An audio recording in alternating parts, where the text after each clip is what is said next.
درود پاک پڑھنے کے بے شمار فضائل و برکات ہیں۔ بہت ہی خوبصورت کتاب مکتبۃ المدینہ کی اربعین عطار، اس کی دوسری قسط صفحہ نمبر 11 میں حدیث پاک نمبر 11 ہے، من صلی علی او سأل لی الوسیلۃ حقت علیہ شفاعتی یوم القیامہ۔ میرے آقا فرماتے ہیں جس نے مجھ پر درود شریف پڑھا، اللہ پاک کی بارگاہ میں میرے لیے وسیلے کی دعا کی، قیامت کے دن اس پر میری شفاعت ثابت ہو گئی۔ تو درود پاک پڑھنا یہ شفاعت مصطفیٰ صلی اللہ علیہ وسلم حاصل کرنے کا بڑا پیارا طریقہ ہے۔ اور بار بار ایک حدیث ہم ہر جمعے کو سنتے ہیں کہ حدیث پاک کا خلاصہ ہے کہ جو جمعہ کے دن 200 بار درود پاک پڑھے اس کے 200 برس کے گناہ معاف کر دیے جاتے ہیں۔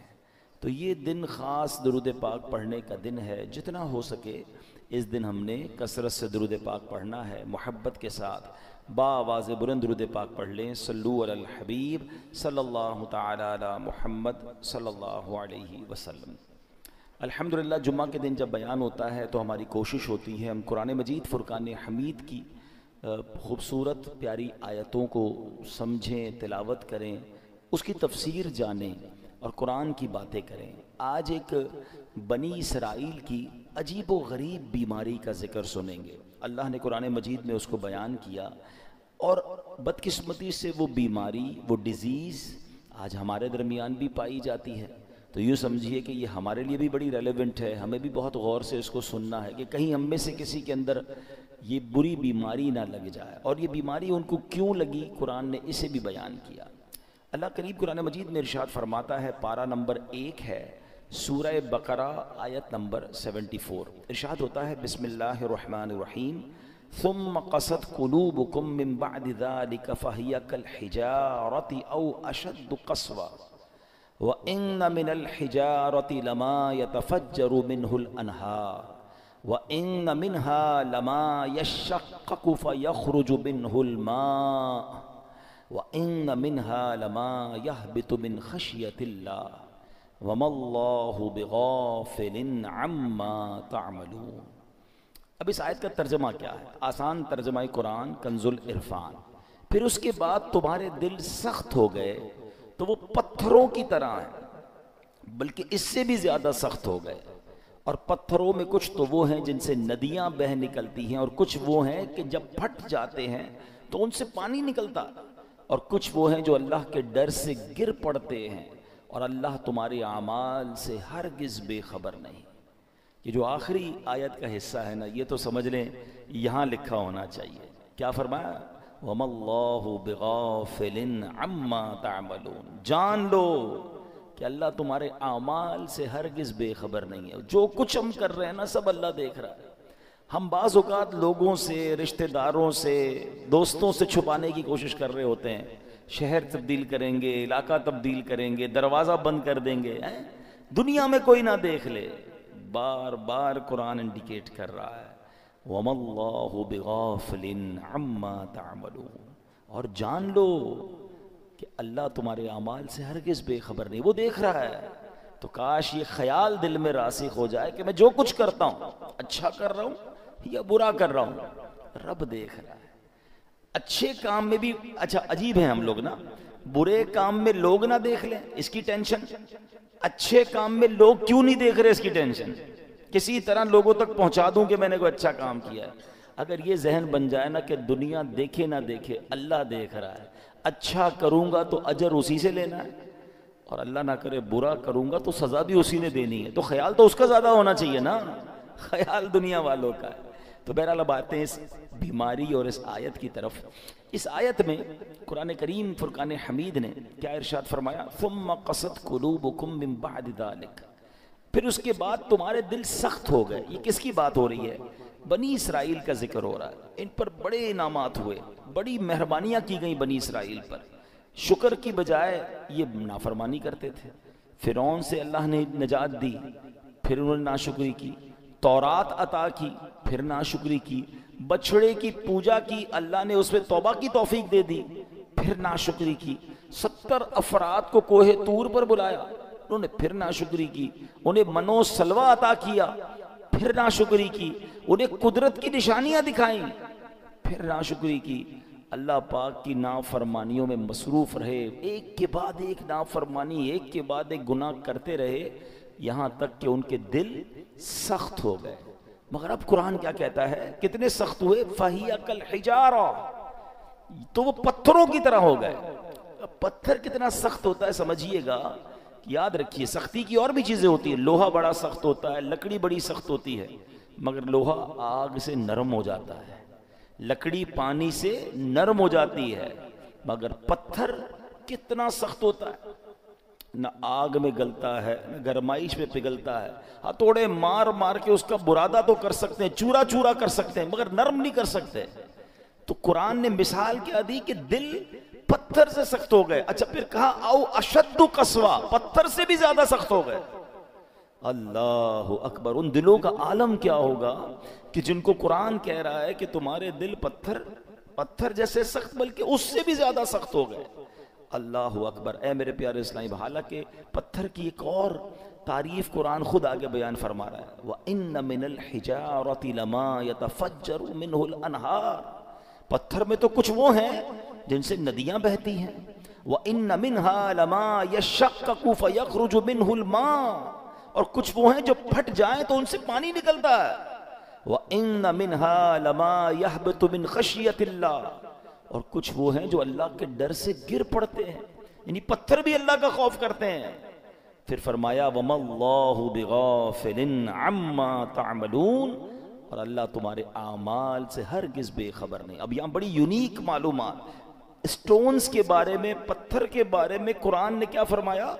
پتھر چاہے کتنے سخت ہوں، اللہ کے نافرمان نہیں ہوتے، یہ بھی پھوٹ پڑتے ہیں، ان سے بھی چشمے جاری ہوتے ہیں، خوف خدا کے سبب بڑی بڑی چٹانیں، بڑے بڑے پتھر لڑک جاتے ہیں، لیکن گناہگاروں کے دل جب سخت ہو جائے نا تو وہ اتنے سخت ہوتے ہیں کہ وہ پتھر سے بھی زیادہ سخت ہو، ان پر کوئی بات اثر نہیں کرتی، اللہ کا حکم سن کر یہ زیر نہیں ہوتے، عذاب کا تذکرہ سن لیں تو ان پر خوف طاری نہیں ہوتا، جنت کی نعمتوں کا سن لیں پھر بھی دل مائل نہیں ہوتا۔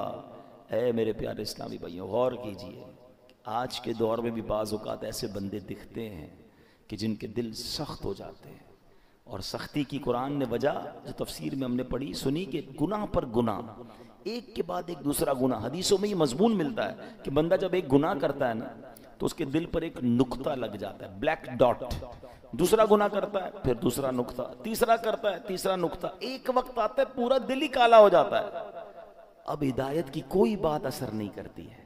تو اسی لیے کہتے ہیں نا، جیسے ہی گناہ ہو جائے ویسے ہی توبہ کر لو، جیسے ہی نافرمانی ہو جائے ویسے ہی نیکی کر لو، کلیریفائی ہونا چاہیے، ہارٹ پیور ہونا چاہیے، آنسو بہایا کرو اللہ کی بارگاہ میں کہ یہ دلوں کو دھو دیتا ہے، دلوں کو صاف کرتا ہے، بندہ خوف الہی سے لرزتا رہے۔ مگر آج حال یہ ہے کہ دل اتنے سخت ہو گئے کہ کوئی ہدایت کی بات اثر کرنا تو دور کی بات اچھی بھی نہیں لگتی۔ آج کے دور میں کسی سے اچھی بات کرو، قرآن کی بات کرو، دین کی بات کرو، لڑنے لگ جاتا ہے مسلمان ہو کر، یہ کیا ہر وقت بات یہ لگائی بھی ہے، کیوں بھائی اللہ رسول کی بات کرتے ہو، ہم کوئی اور بات کر رہے ہیں۔ خود سوچیں، ہمیں ہر اس شخص کو سوچنا چاہیے کہیں دل سختی کی طرف تو نہیں جا رہا ہے۔ اچھا اب پتھروں میں شعور ہوتا ہے، یہ بڑی عجیب بات آج ہم نے سنی، شاید سب بہت ساروں کے لیے نئی بات ہوگی۔ مفتی احمد یار خان نعیمی بہت بڑے مفسر قرآن ہیں، فرماتے ہیں اس سے معلوم ہوا کہ پتھروں میں بھی شعور ہوتا ہے، یہ الگ بات ہے کہ ہمیں ان کے شعور کی خبر نہیں ہوتی۔ قرآن میں ایک اور جگہ اللہ نے ارشاد فرمایا وَسَخَّرْنَ مَعَ دَاوُودَ الْجِبَالَ يُسَبِّحْنَ وَالطَّيْرَ، اور داؤد کے ساتھ پہاڑوں اور پرندوں کو تابع بنا دیا کہ وہ پہاڑ اور پرندے تسبیح کرتے ہیں۔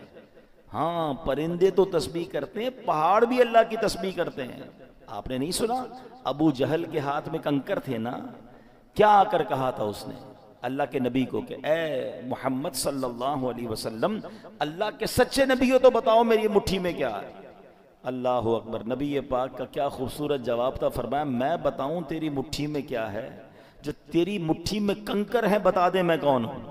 اور پھر کنکروں نے کلمہ پڑھنا شروع کر دیا، تو پتہ چلا کہ پتھر بھی اللہ کی تسبیح کرتے ہیں۔ اور اللہ اکبر، اور احد پہاڑ کے بارے میں کون نہیں جانتا؟ اللہ آپ کو مجھے بار بار مدینہ پاک کی حاضری نصیب فرمائے. نبی پاک علیہ الصلوۃ والسلام، سبحان اللہ، آقا کے معجزات میں سے یہ معجزات ہے کہ جب نبی پاک مدینہ منورہ میں یا مکہ پاک میں سڑکوں پر کسی کے شاہراہ پر تشریف لے جاتے تو آس پاس کے پتھر نبی پاک کو سلام کیا کرتے. احد پہاڑ کے متعلق آقا نے فرمایا احد جبل یحبنا ونحب، احد پہاڑ ہم سے محبت کرتا ہے، ہم اس سے محبت فرماتے ہیں.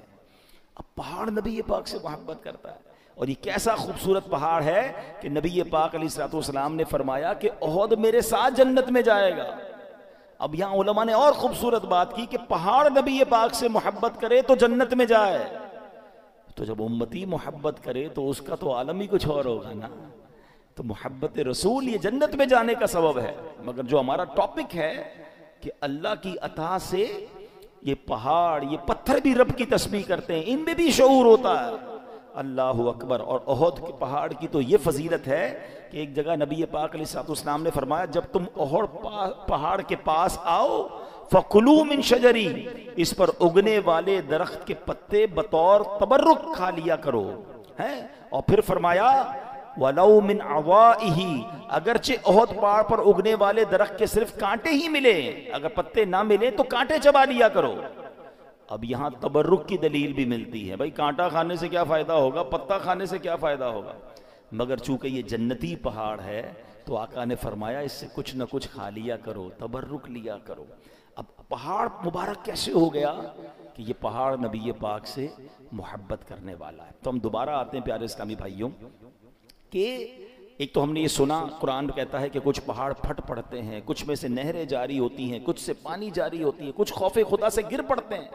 ایک بار امام کشیری، ابو القاسم کشیری رحمۃ اللہ تعالیٰ لکھتے ہیں کہ اللہ پاک کے ایک نبی کہیں سے گزر رہے تھے، آپ نے ایک چھوٹا سا پتھر دیکھا مگر اس چھوٹے سے پتھر سے مسلسل پانی بہ رہا تھا. آپ بڑے حیران ہوئے تو اللہ پاک نے اس پتھر کو بولنے کی طاقت عطا فرمائی، اور پتھر کہتا ہے کہ اے اللہ پاک کے نبی، جب سے میں نے سنا ہے معلوم ہوا ہے کہ جہنم کا ایندھن آدمی اور پتھر ہیں. قرآن کہتا ہے نا یا ایھا الذین آمنوا قوا انفسکم واہلیکم نارا وقودها الناس والحجارہ، اے ایمان والو اپنے آپ کو، اپنے گھر والوں کو جہنم کی آگ سے بچاؤ جس کا ایندھن آدمی اور پتھر ہے.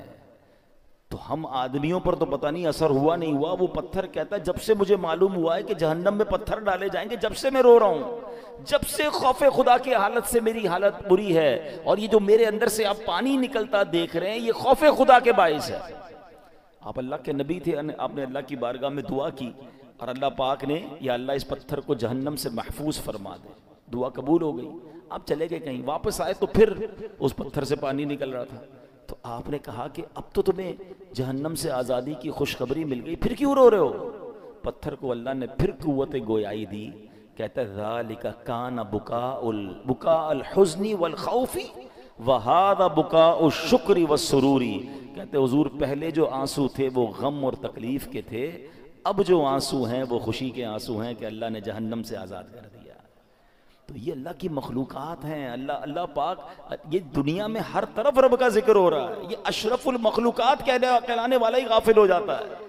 حالانکہ ہم مجھے اور آپ کو بنایا ہی اللہ کی عبادت کے لیے. دیکھیں نا، ہر چیز کے بارے میں ہم یہ جاننے کی کوشش کرتے ہیں what is the reason of the creation. Mobile کیوں بنا ہے؟ بات کرنے کے لیے بنا. اگر اس میں بات کرنے کی صلاحیت ختم ہو جائے، کوئی فنکشن نہ چلے، کیا کریں گے؟ موبائل کا گاربیج کر دیں گے نا.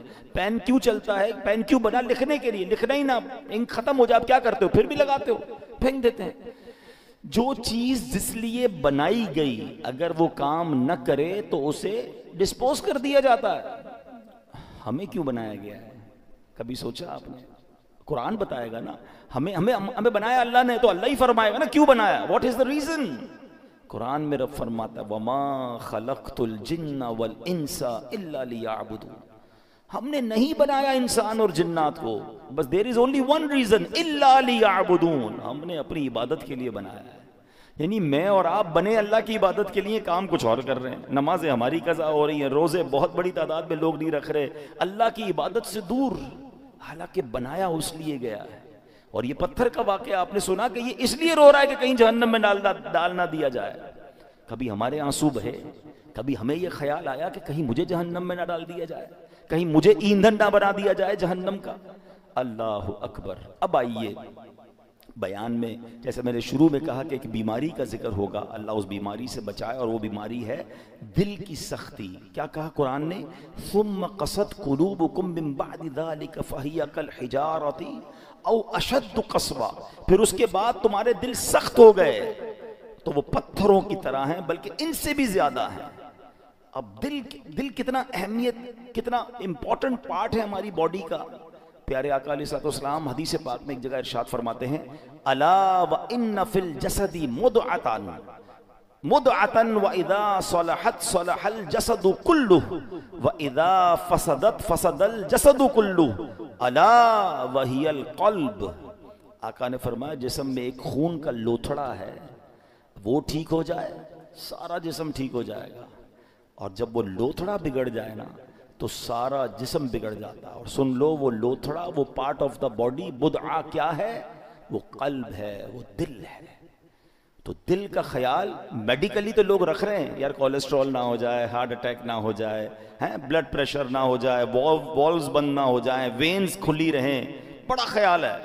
ٹھیک ہے، یہ تو ظاہری اس دل کی کیفیت ہے نا، مگر اگر اس دل میں ایمان ہی نہ ہو، اس دل میں معاذ اللہ سختی آ جائے، ہدایت کی کوئی بات ہی اثر نہ کرے، یہ دل معاذ اللہ غیبت، چغلی، بغض، کینہ، تکبر اور برائیوں کی آماجگاہ بن جائے تو یہ تو برباد کر دے گا نا، ایمان برباد کر دے گا. ہمیں جان لینے والے مرض کا ڈر ہے، ہم ڈسکس بھی کرتے ہیں، ڈاکٹر کے پاس بھی جاتے ہیں، ٹیسٹ بھی کراتے ہیں، جناب بتائیں ہارٹ اٹیک نہ ہو، میری باڈی ٹھیک رہے، کتنی ایکسرسائز کرنی ہے. Everybody talk about it. وہ کیوں؟ کہ جان چلی جائے گی نا. مگر مجھے بتاؤ، جان جانا زیادہ خطرناک ہے یا ایمان جانا زیادہ خطرناک ہے؟ جان تو ویسے ہی جانی ہے، آج نہیں تو کل چلی جائے گی، مرنا تو ہے ہی، اس سے تو کوئی نہیں بچ سکتا. مگر ایمان سلامت لے کر قبر میں جانا یہ زیادہ ضروری ہے نا. تو یہ حدیث بھی بتا رہی ہے، قرآن کی آیتیں بھی بتا رہی ہیں کہ دل صاف ہونا چاہیے، دل اللہ کی رحمتوں کے نزول کی جگہ ہونی چاہیے. مگر جن کے دل سخت ہو گئے ہیں وہ غور کریں. اب آئیے میرے پیارے اسلامی بھائیوں، حدیث پاک، یہ دل کی سختی سزا کتنی بڑی ہے. اللہ کے نبی علیہ الصلوۃ والسلام فرماتے، ترمذی شریف کی حدیث ہے، ان ابعد الناس من اللہ قلب القاسی. فرماتے سخت دل والا سب سے بڑھ کر اللہ سے دور ہے.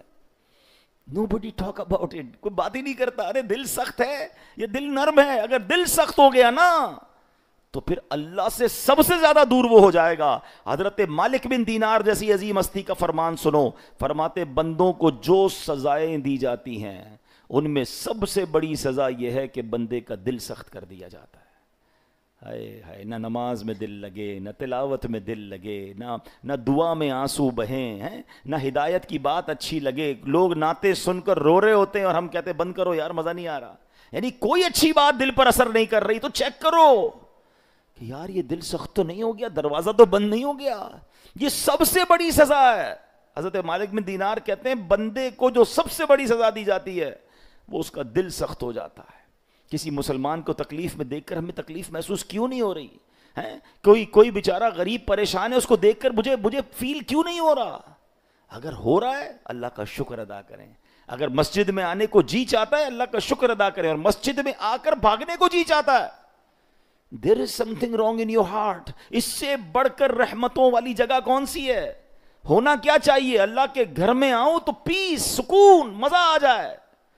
مگر کچھ لوگ مسجد میں آ کر بھی بے چین، آخر میں آئیں گے سب سے پہلے جانے کی کریں گے. خود سوچئے کیوں مجھے بے چینی ہوتی ہے؟ موبائل پر گھنٹوں بیٹھ جاؤں گا، دوست کے ساتھ چائے پینے گھنٹوں بیٹھ جاؤں گا. اللہ کے گھر میں مجھے تکلیف کیوں ہو رہی ہوتی ہے؟ جب تک بیماری کو ڈائگنوس نہیں کریں گے نا پھر حل نہیں ہوگا. آج میں آپ کو علاج بھی بتاؤں گا. اب آئیے دل کی سختی کے اسباب. What is the reason? نبی پاک علیہ الصلوۃ والسلام فرماتے ہیں ذکر اللہ کے علاوہ زیادہ کلام نہ کرو، بے شک زیادہ باتیں کرنا دل کو سخت کر دیتا ہے. یہ بہت جو بولتے رہتے ہیں نا، بہت بولتے رہتے ہیں، زیادہ باتیں نہیں، قلیل الکلام. اللہ کا ذکر کریں، تلاوت کریں، کم بولیں، کیونکہ زیادہ بولنے والا غلطیاں بھی زیادہ کرتا ہے نا. جھوٹ بھی نکل جائے گا, غیبت بھی نکل جائے گی, دل آزاری بھی ہو جائے گی, معاذ اللہ احساس نہیں ہوگا, علم نہیں ہوگا تو کلمہ کفر بھی نکل جائے گا. کم بولیں, سوچ کے بولیں. ایک جملہ سنا ہوگا آپ نے, پہلے تولو بعد میں بولو. ہم بول کے تول رہے ہوتے ہیں, پھر پچھتا رہے ہوتے ہیں, یار نہیں بولنا تھا, یار کیا بول دیا, یار مسئلہ ہو گیا, جھگڑا ہو. پہلے سوچ لیتے ہیں نا.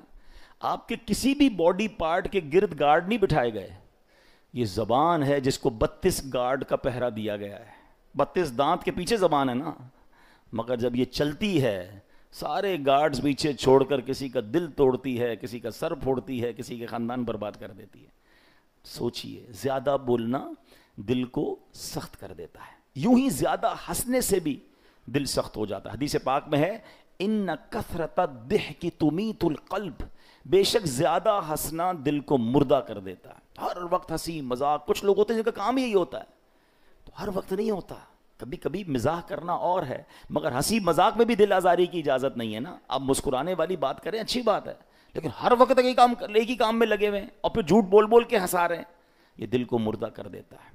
اچھا, پھر زیادہ کھانا, بالخصوص حرام حلال کی پرواہ کیے بغیر کھاتے چلے جانا, یہ بھی دل کو مردہ کر دیتا ہے. تو اللہ کرے کہ یہ بھی ہمیں سمجھ آ جائے. آپ جب بھی دیکھ لیں آپ زیادہ کھائیں گے, آپ کو عبادت کو جی نہیں چاہے گا, آپ کو نیند آنے لگے گی, سستی ہو جائے گی. رمضانوں میں لوگ زیادہ عبادت کرتے ہیں, جو کم کھاتے ہیں آپ دیکھیں وہ عبادت زیادہ کر رہے ہوں گے. تو کم کھانا, اور حلال حرام سے تو پہلے ہی بچنا ہے, حلال ہی کھانا ہے. اب دل کو سب سے زیادہ جو نقصان دینے والی چیز ہے نا, موسٹ ڈینجرس, وہ ہے گناہ. گناہ کا جو سائیڈ ایفیکٹ ہے نا, جو گناہ چھوٹا ہو یا بڑا, جتنا بڑا گناہ ہوگا وہ اتنا دل کو افیکٹ کرے گا, مگر ہر گناہ دل کو ڈیمیج ضرور کرتا ہے, اس میں روحانیت کم کرتا ہے. اس کے اندر یوں سمجھیے برائی, جیسے جیسے برائی کرتا جائے گا, پھر کچھ لوگوں کی کنٹینیو عادت ہوتی ہے برائی کی, وہ دل کو سخت کر دیتی ہے. تو اے میرے پیارے اسلامی بھائیوں, قرآن کیا کہتا ہے, بل ران علی قلوبہم ما کانوا یکسبون, بل ران علی قلوبہم ما کانوا یکسبون, بلکہ ان کے کمائے ہوئے اعمال نے ان کے دلوں پر زنگ چڑھا دیا ہے. قرآن کہہ رہا ہے زنگ چڑھ جاتا ہے, اپنے ہی اعمال جو ہیں برے اعمال دلوں پر زنگ چڑھا دیتے ہیں. اب یہ تو ہو رہا ہے, ہم تو کر رہے ہیں, اب حل کیا ہے؟ دل صاف کیسے ہوگا, دل نرم کیسے ہوگا؟ آئیے آج اس کا نسخہ بھی لے لیجیے, اور وہ بھی انشاءاللہ حدیث پاک سے ہی پیش کروں گا. اللہ کے نبی علیہ الصلوۃ والسلام فرماتے ہیں کہ بے شک جیسے لوہے پر زنگ چڑھتا ہے ایسے ہی دل بھی زنگ آلود ہو جاتے ہیں. عرض کی گئی یا رسول اللہ صلی اللہ تعالی علیہ وسلم, دل کے زنگ کا علاج کیا ہے؟ ارشاد فرمایا, موت کو کثرت سے یاد کرنا اور ذکر اللہ کی کثرت کرنا. اللہ کا ذکر یہ دل کا زنگ دور کرتا ہے, تلاوت قرآن یہ دل کا زنگ دور. آپ کو کبھی کبھی مزہ نہیں آئے گا, یہ بھی میں آپ کو بتا دیتا ہوں, پہلے سے بتا دیتا ہوں, کہ جس کے دل میں پرابلم ہوتی ہے نا, وہ جیسے ہی ذکر اللہ کرے گا اس کو نیند آنے لگے گی, تلاوت کرے گا بوریت شروع ہو جائے گی, مسجد میں آئے گا ٹینشن شروع ہو جائے گی. اب آپ کو میں ایک فارمولہ دے دیتا ہوں, پہلے ذہن بنا لیں کہ مجھے دل صاف کرنا ہے, مجھے گناہوں کا یہ زنگ اتارنا ہے, مجھے اللہ کی معرفت اپنے دل میں چاہیے. تو اب حل کیا ہوگا؟ اب اس کو دنیا کی ایگزامپل سے سمجھاتا ہوں. مثال کے طور پہ کسی کو بخار ہو جائے ہیں اور کوئی وائرس لگ جائے, کھانا اچھا نہیں لگے گا, پانی اچھا نہیں لگے گا, چائے اچھی نہیں لگے گی, جوس اچھا, گھر والے بیچارے سوپ بنا کے دیں گے, نہیں کھانا ہے, منہ کڑوا ہو جاتا ہے. آپ کیا کرتے ہیں؟ اچھا نہیں لگتا پھر بھی کھاتے ہیں. آپ کو یہ پتا ہے بیک آف دا مائنڈ کہ تھوڑے دنوں کی بات ہے, بلکہ فیملی اچھی نہیں لگتی, بچے اچھے نہیں لگتے. جب بندہ بیمار ہوتا ہے تو ہم بچوں کو گھر سے تو نہیں نکال دیتے, ہمیں پتا ہے طبیعت میری خراب ہے. تھوڑے دن کے بعد جیسے ہی بیماری ہٹے گی, کھانا بھی اچھا لگے گا, بچے بھی اچھے لگیں گے, ماحول سارا ٹھیک ہو جائے گا. پرابلم میرے اندر ہے, ہم کنٹینیو کھاتے ہیں. بالکل اسی طرح جب آپ کو ذکر الہی میں مزہ نہ آئے, تلاوت میں لطف نہ آئے, درود پاک میں وہ جو چاشنی ہے نہیں مل رہی, سجدوں کی لذت نہیں مل رہی, بھاگ نہیں جانا مسجد چھوڑ کے, عبادت کرنا چھوڑ نہ دیں, تسبیح رکھ مت دیجیے گا. یہ بیماری ہے جو آپ کو نہیں کرنے دے رہی, آپ کنٹینیو کرتے رہیں. ایک وقت آئے گا دل کا زنگ دور ہوگا, ہر ذکر الہی آپ کو مزہ دینے لگے گا, ہر سجدے میں آپ کو معرفت ملنے لگے گی, ہر تلاوت کا ذوق آپ کو ملتا رہے گا. آپ دعا کے لیے ہاتھ اٹھائیں گے, آپ کے آنسو بہنا شروع ہو جائیں گے, کیونکہ اس ٹائم تک آپ کو یہ کرنا پڑے گا تاکہ یہ دل کا زنگ دور ہو جائے. اور جب اللہ کے نبی نے فرما دیا ہے کہ موت کو کثرت سے یاد کرنا اور ذکر الہی دلوں کے زنگ کو دور کرتا ہے, ایک اور پرابلم یہ ہے, ہم موت بلائے بیٹھے ہیں, ہمارے سامنے جنازے اٹھ رہے ہیں, ہمارے سامنے لوگ دنیا دنیا سے جا رہے ہیں. ہم قبرستان جاتے ہیں, وہاں بھی لوگ فون پہ مستی مذاق کر رہے ہوتے ہیں. ارے پہلے کا دور کیسا تھا, جب جنازہ ہوتا تھا نا, میت کے رشتہ دار کو ڈھونڈنا مشکل ہو جاتا تھا. لوگ کہتے کیسے ڈھونڈے, سارے ہی رو رہے ہیں. اور سب کیوں روتے تھے؟ ان کو میت سے اتنا پیار نہیں ہوتا تھا, سب کو اپنی موت یاد آتی تھی. وہ قبرستان دیکھ کر سمجھ جاتے تھے کہ ہم نے جانا ہے, مگر ہم موت بھلائے بیٹھے ہیں. کبھی کبھی ان چیزوں کو یاد کرنا چاہیے. آگے سنیے, پیارے آقا علیہ الصلوۃ والسلام کی ایک مرتبہ ایک عورت نبی پاک بی بی عائشہ صدیقہ رضی اللہ تعالیٰ عنہا کی خدمت میں حاضر ہوئی, دل کی سختی کی شکایت کی. حضرت عائشہ نے فرمایا, اکثری من ذکر الموت, موت کو کثرت سے یاد کرو. چند دن کے بعد وہ عورت آئی اور بی بی عائشہ کا شکریہ ادا کرتی ہیں, کہتی ہیں حضور جب سے میں نے موت کو یاد کرنا شروع کیا یہ بات رنگ لائی ہے, میری دل کی سختی دور ہو گئی ہے. تو کاش ہمیں یاد آئے, کبھی کبھی ویسے ہی قبرستان چکر لگا لیا کریں, دعا پڑھنے چلے جائیں, اندازہ ہو کہ دیکھو کون کون چلا گیا. کسی کا بڑا محل تھا, کسی کا ڈیفینس میں بنگلہ تھا, ڈیفینس کے قبرستان ہی چلے جائیں تو ڈیفینس میں رہنے والے وہاں تدفین ہے نا. ایک اور چیز سمجھا کریں آپ, دنیا میں اور آپ ایک سیکوینس کے ذریعے آئے ہیں. پہلے میرے دادا آئے ہیں, پھر میرے والد آئے ہیں, پھر میں آیا, پھر میرے بچے آئے ہیں, پھر ان کے بچے. یہ سیکوینس ہے نا. دنیا سے جانے کی یہ سیکوینس ضروری نہیں ہے. ایسا نہیں ہو کہ دادا ہی پہلے جائیں گے, ابو ہی بعد میں جائیں گے, پھر میں جاؤں گا. نہیں, دادا دنیا میں ہوتا ہے پوتا چلا جاتا ہے, والد ہوتا ہے جوان بیٹا چلا جاتا ہے. آپ نے نہیں دیکھا قبرستان جائیں نا, 15 سال کے بچے کی بھی قبر ملے گی, 5 سال کے بچے کی قبر بھی ملے گی, 75 سال کے بوڑھے کی قبر بھی ملے گی. اٹ مینز میں بھی کبھی بھی جا سکتا ہوں. اچھا, ہم میں سے کئیوں کو جنازے کی قبرستان کی دعا یاد ہوگی. یہ کتنی میننگ فل دعا ہے, مگر سمجھیں تو نا کیا دعا ہے. السلام علیکم یا اہل القبور یغفر اللہ لنا ولکم وانتم سلفنا ونحن بالاثر. مشکات شریف حدیث کی دعا ہے. پیارے آقا یہ دعا کیا کرتے. معنی کیا ہے؟ السلام علیکم یا اہل القبور, اے قبر والو تم پر سلامتی ہو. پھر کیا فرمایا؟ یغفر اللہ لنا ولکم, اللہ تمہاری اور ہماری مغفرت فرمائے. مگر جو اگلا جملہ ہے نا, وانتم سلفنا ونحن بالاثر, تم پہلے چلے گئے ہو, ہم بعد میں آنے والے ہیں. کاش یہ بات سمجھ آ جائے کہ میرا ٹھکانہ وہی ہے, جانا ادھر ہی ہے. کون سی ترم خانی کام آئے گی, کون سا جاہو جلال کام آئے گا, کون سے پیسے کام آئیں گے, کون سی پراپرٹی کام آئے گی, سب کچھ ادھر رہ جائے گا. اعمال کام آئیں گے. 2 گز کی قبر ہے, اربوں پتی کو بھی لٹھے کا کفن ہے, اور فٹ پاتھ پر مرنے والے کو بھی وہی کفن ہے. یہ میرا لباس ہوگا, یہ میری قبر ہوگی. تو موت کو کثرت سے یاد کرنا یہ دل کو نرم کر دیتا ہے, یہ اس دل کی سختی کو دور کرتا ہے. اللہ اکبر. اے میرے پیارے اسلامی بھائیو, اسی طرح اللہ والوں کی جو نگاہ ہوتی ہے نا, ہاں وہ کہتے ہیں نا, یک زبانہ صحبت با اولیاء بہتر اسد سالہ طاعت بے ریا. سینکڑوں سال کی بے ریا عبادت ایک طرف, کسی ولی کامل کی صحبت ایک طرف. اللہ والوں کی صحبت میں بیٹھے, ان کی نگاہ سے, ان کی صحبت سے دل کا زنگ اتر جاتا ہے. ہاں اسی طرح علماء کہتے ہیں اللہ والوں کی دشمنی جو ہے نا, کسی اللہ والے کی گستاخی, چاہے گناہ تھوڑا تھوڑا کر کے دل سخت کرتا ہے, یہ وہ گناہ ہے جو ڈائریکٹ دل کو سخت کر دیتا ہے, دل بالکل مردہ ہو جاتا ہے جو اللہ کے ولی سے دشمنی کرتا ہے.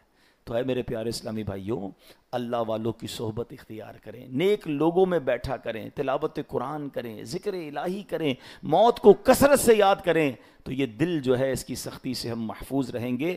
وہ پتھروں کے بارے میں دیکھیں نا کہ پتھر خوف خدا سے روتا ہے, پتھر ذکر الہی کرتا ہے. ارے ہم تو اشرف المخلوقات ہیں, تو ہمیں تو اللہ کی یاد زیادہ کرنی چاہیے. تو بہرحال میرے پیارے اسلامی بھائیوں, یہ چند باتیں آج ہم نے سنی ہیں.